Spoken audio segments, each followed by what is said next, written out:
और ये सनातन द्रोही लोग हैं, सनातन के नाम पे वोट मांगने वाले सनातन द्रोही लोग हैं। धामी जी ने तो अपनी औकात दिखा दी है, अपना सब कुछ दिखा दिया यहाँ पे ये धर्म संस्था रुकवा कर कि धामी जी फेल हैं। कुल मिला के इस वीडियो का सार ये है कि कहनी है एक बात हमें इस देश के पहरेदारों से, संभल के रहना अपने घर में छुपे हुए गद्दारों से। नमस्कार, मैं हूं राजेश भसीन और आप देख रहे हैं संवाद नेशन। इस वक्त मैं खड़ा हूं हरिद्वार में मां गंगा के पावन तट पर। आप देख सकते हैं मेरे पीछे अविरल धारा में बह रही है और मेरा ये सौभाग्य है कि मेरे साथ राष्ट्रीय हिंदू युवा वाहिनी के महामंत्री जी खड़े हैं।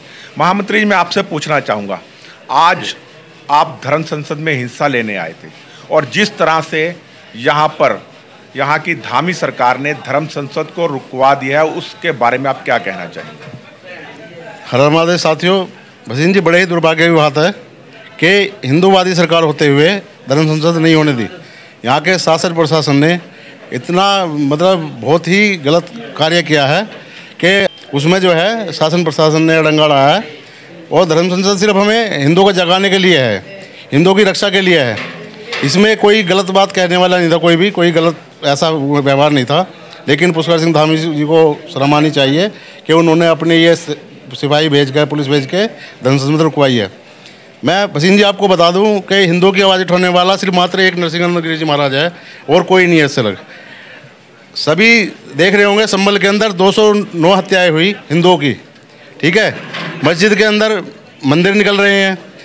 अब आप एक बात बताइए कि 209 हत्याएं 1978 में हो गई, ठीक है।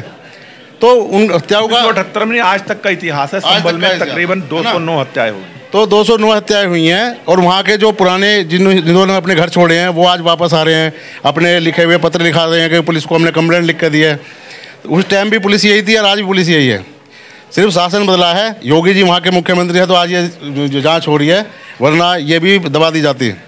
और अब जो है एक बहुत बात छोटी सी बताता हूँ कि मंदिर में पूजा होती है, हिंदू जो है आस्था के प्रतीक है, पुलिस का समर्थन करता है।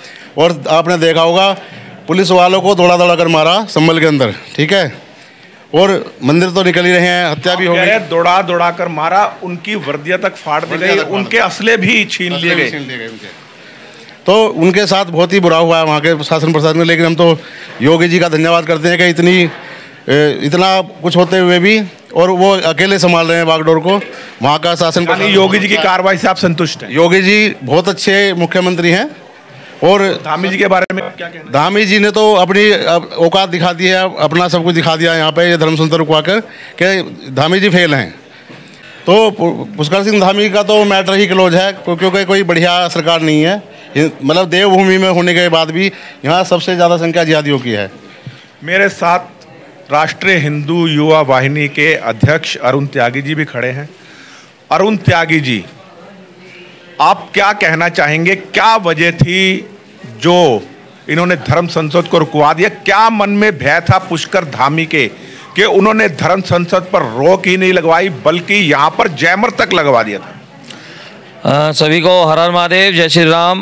मैं आपके चैनल का धन्यवाद देता हूं जो लगातार प्रखरता से सनातन की आवाज़ को उठाता रहता है। राजेश भसीन भाई, आप बहुत एक्टिव हैं और मैं तो कहता हूं हर मीडिया चैनल को आपकी तरह होना चाहिए।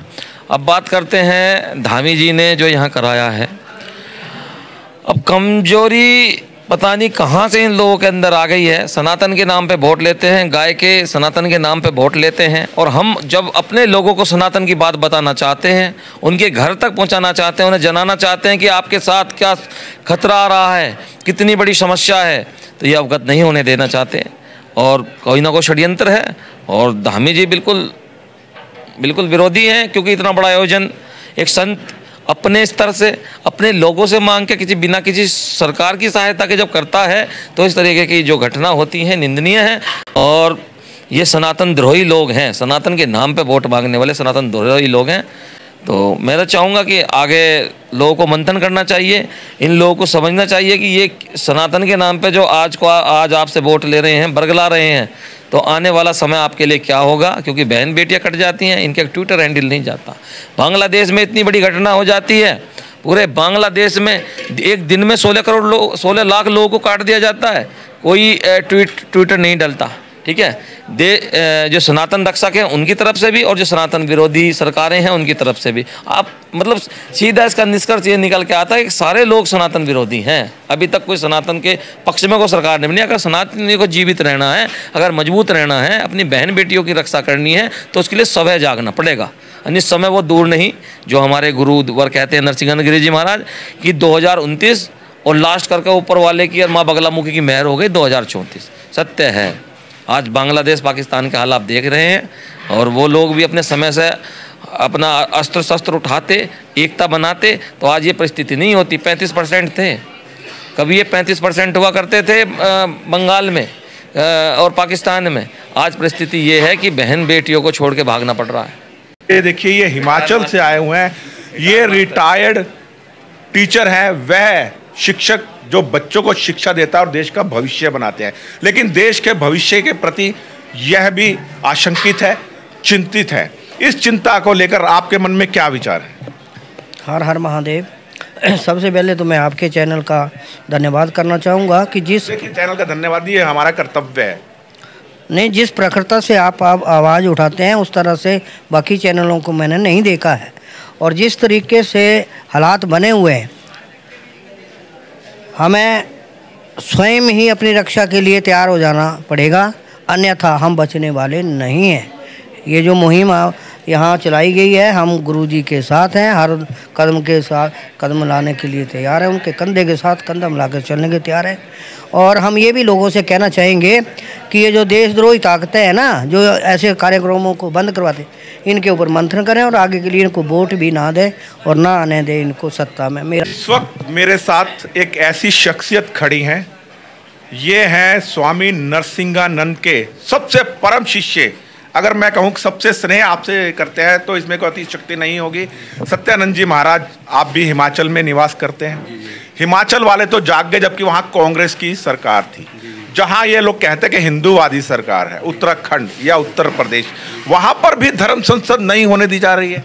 बिल्कुल जी, ये मतलब हरिद्वार धर्म की नगरी, पूरे सनातन धर्म की नगरी, राजधानी, और यहाँ पे मतलब जो हमारे धर्म का सबसे बड़ा मठ है, जिसको मतलब अखाड़ा बोलते हैं, सबसे बड़ा अखाड़ा, जूना अखाड़ा, लोग सोच रहे हैं कि संत बचाएंगे।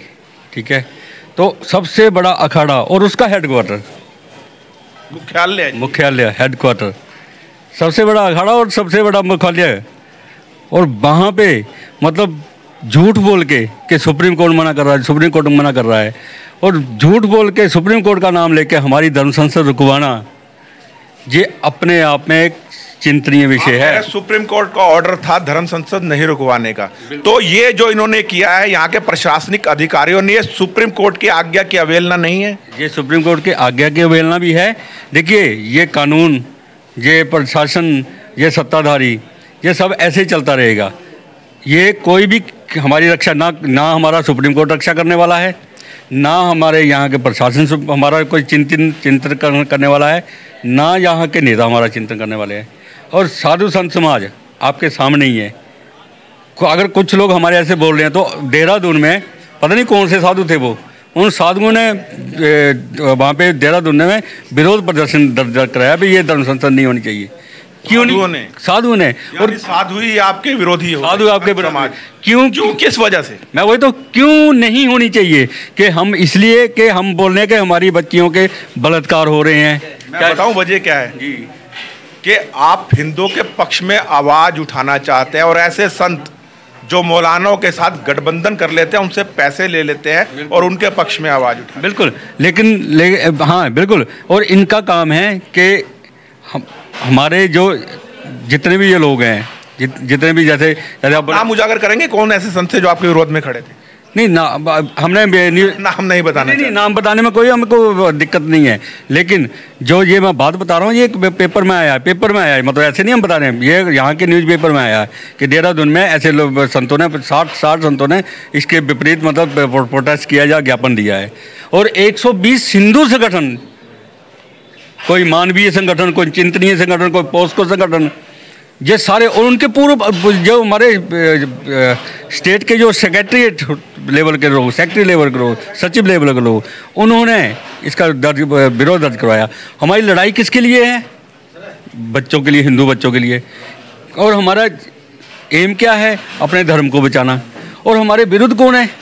हमारे विरुद्ध 100-200 करोड़ तो लोग हैं ही हैं, लेकिन वो तो हमारे सामने थोड़े हैं कोई। हमारे सामने तो ये हमारे लोग ही हैं जो प्रशासन में बैठे हुए हैं, जो नेता बने हुए हैं, जो राजनेता बने हुए हैं, जो ऐसे, ठीक है। तो ये हमारे सामने लड़ने वाले तो हमारे साथ लड़ने वाले तो हमारे ये लोग हैं। जी, आपने बिल्कुल सत्य करा, जैसे सत्यानंद जी ने कहा है, क्योंकि इनका नाम भी सत्यानंद है और ये हमेशा सत्य बोलते हैं।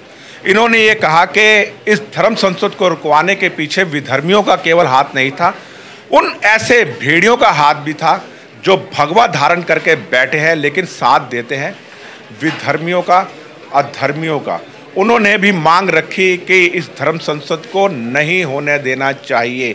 ये धर्म संसद हो रही थी मुख्य रूप में जो बांग्लादेश में हमारी बहन बेटियों के साथ अत्याचार हो रहा है, दुराचार हो रहा है, हिंदू मंदिरों को जलाया जा रहा है। ये प्रधानमंत्री से मांग करना चाहते थे कि आप तुरंत एक्शन ले और बांग्लादेश के ऊपर कोई कठोर निर्णय ले, लेकिन इस धर्म संसद को षड्यंत्र के कारण रुकवा दिया गया। कुल मिला के इस वीडियो का सार ये है कि कहनी है एक बात हमें इस देश के पहरेदारों से, संभल के रहना अपने घर में छुपे हुए गद्दारों से। बस इसी के साथ अपनी वाणी को विराम देता हूं। मैं राजेश भसीन, संवाद नेशन के साथ। जय हिंद, जय भारत, वंदे मातरम।